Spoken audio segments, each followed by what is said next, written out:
Резултатите се подобри од очекуваното, вака министерката за финансии Нина Ангеловска ја започна денешната пресконференција, известувајќи за месечниот буџет на државата, но и за истиот во првото полугодие од 2020 година. Во периодот јануари-јуни, вкупните буџетски приходи се остварени на ниво од 44% од ребалансот, односно годишниот план, или во износ од 87,4 милиарди денари.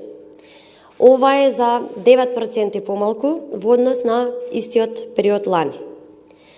Процентот на остварување во однос на планот е речиси идентичен како и минатата година. Ангеловски истакна дека реализацијата на вкупните приходи во јуни е значајно подобрена од очекувањата, односно дека е за 9,6% пониска во однос на јуни минатата година. Даночните приходи во првата половина од годината бележат пат од 13% на годишно ниво и изнесуваат 47,3 милиарди денари.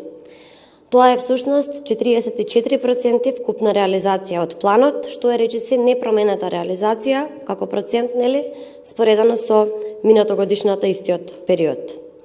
Само во месец јуни, согласно сценариот од ребалансот, проекциите беа во надолна линија, односно очекувавме пат дури некаде над 20%, додека остварениот пат на даночните приходи во месец јуни е 14,4%. Од податоците што ги сподели министерката, ДДВ-то исто така има позитивно движење.